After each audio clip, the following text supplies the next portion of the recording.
Series বাঁচানোর লড়াইয়ে আজ দ্বিতীয় টি-20তে যুক্তরাষ্ট্রের মুখোমুখি হবে বাংলাদেশ। টেক্সাসের প্রেরি ভিউ ক্রিকেট কমপ্লেক্সে ম্যাচটি শুরু হবে রাত ৯টায়। সিরিজের প্রথম ম্যাচে স্বাগতিকদের কাছে ৫ উইকেটে হেরেছে শান্তর দল।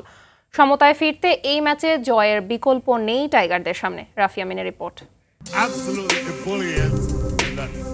আইসিসির সহযোগী সদস্য হয়ে প্রথমবার পূর্ণ সদস্য কোনো দেশকে হারিয়ে ইতিহাস লিখেছে যুক্তরাষ্ট্র। স্বাগতিকদের এমন জয়ের নায়ক হারমিত সিং ম্যাচ শেষে বলেছিলেন, বাংলাদেশ হয়তো তাদের গুরুত্বই দেয়নি। যদিও টাইগার অধিনায়ক হারের পেছনে দায় চাপালেন পিচের উপর।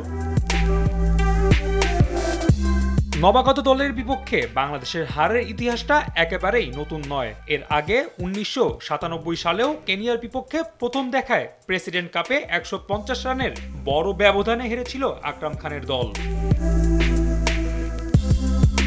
অতীত থেকে শিক্ষা না নেয় ২৭ বছর পর আবারও একই ব্যর্থতার ইতিহাস রচনা করল টিম টাইগার্স।